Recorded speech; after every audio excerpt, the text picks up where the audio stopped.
sabe o que é cheque e checkmate? Você vai aprender agora comigo. Vamos lá? Bem, o cheque é uma ameaça ao rei. Quando o lado branco ameaça o lado preto, o rei preto está em xeque. Sim, cheque com X, não é aquele cheque sem fundo com CH. Vamos dar um exemplo de um cheque? Vamos lá. Peão movimenta duas casas, este peão duas casas. Imagine a situação, o bispo que se movimenta na diagonal, vem para esta outra casa, o cavalo se movimenta e agora vamos dar um exemplo de cheque. Este bispo pode se movimentar e capturar este peão. Observe que o bispo agora está atacando o rei adversário. É um cheque, porque ameaça o rei. Porém, o rei tem várias saídas. O rei pode simplesmente se movimentar, neste caso, ou pode ainda capturar o bispo. Neste caso, o cheque parece que foi sem fundo, né? Porque as pretas saíram ganhando. Lembra que o bispo vale 3 peões? Neste caso, 3 menos 1, 2. As pretas ganharam 2 peões nessa troca. A troca não favoreceu, no caso, as brancas, favoreceu as pretas. Foi apenas um modo de exemplificar o que é um cheque. O cheque, portanto, é qualquer ameaça que o rei possa sofrer. Vamos, hipoteticamente, colocar o rei no meio do tabuleiro e aqui a gente pode mostrar outras formas de cheque. Imagine uma torre branca e um rei aqui. Esta torre se movimenta e entra na mesma linha do rei. Portanto, cheque. O rei precisa sair dessa linha. O rei não pode vir para cá porque tem o peão que ataca aqui. Ele não pode vir para cá porque tem um outro peão. Para cá porque tem outro peão. Portanto, este rei precisa voltar. Ou para cá, ou para cá, ou para cá. O rei nunca pode continuar em xeque. Ele precisa obrigatoriamente sair do xeque. Não é uma opção do jogador. É obrigatoriamente o rei precisa sair do xeque. E você pode perguntar, e se o jogador esquecer e movimentar um peão? Opa, não tem. É um movimento impossível.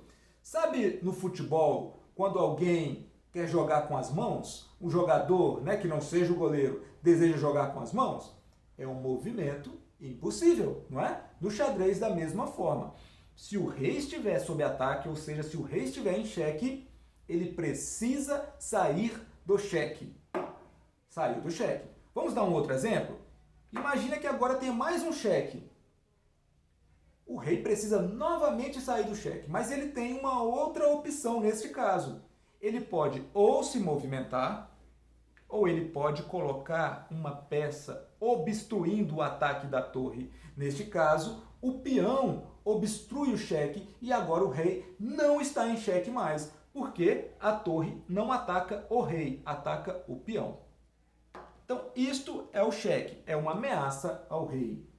Vamos aprender agora o checkmate. Vamos lá? O checkmate é o grande objetivo do jogo de xadrez. É você conseguir aprisionar o rei oposto. É você conseguir atacá-lo sem que ele tenha oportunidade de se defender. O rei entra em xeque mate. É um xeque fim de jogo. Vamos dar um exemplo? Peão, duas casas, bispo, cavalo, e vou sair com o famoso checkmate pastor. Todo mundo que começa a aprender o xadrez logo descobre o checkmate pastor, porque é uma maneira rapidinha de ganhar o jogo. Já temos o mate. Quer tentar descobrir na sua casa como é que dá o mate? Pensa um pouquinho. Vamos lá? Aqui o mate, tanto que é simples.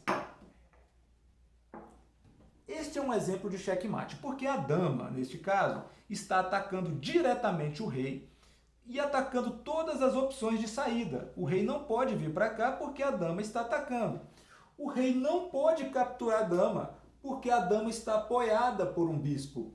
Então, neste caso, é um checkmate. O que resta ao rei? Cair.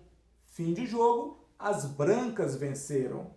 Então, no jogo de xadrez, um lado vence a partida quando o outro lado ou abandona no meio do jogo, pode ser, isso é possível, ou quando acontece o cheque mate.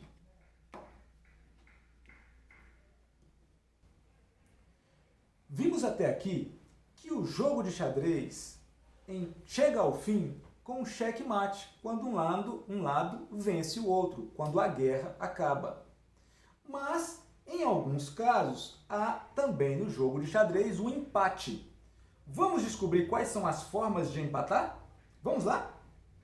Veja bem, há várias maneiras de empatar um jogo de xadrez. Uma delas é pelo comum acordo, quando os dois lados chegam à conclusão de que é necessário empatar. Ok? Deseja um empate? Sim. Comunica ao árbitro da partida e o jogo está empatado.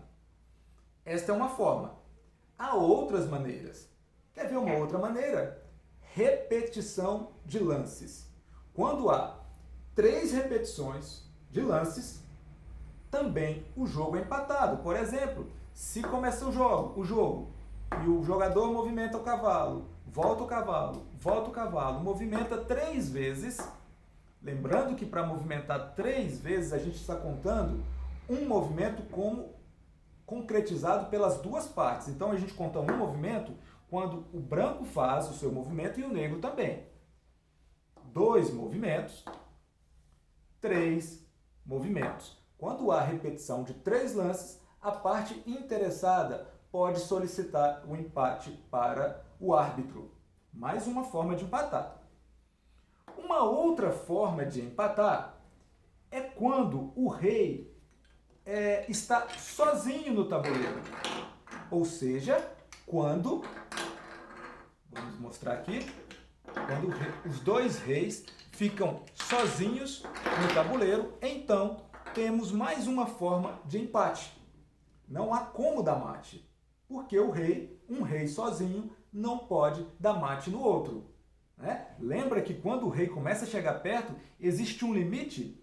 Veja, o máximo que um rei pode chegar perto do outro é aqui.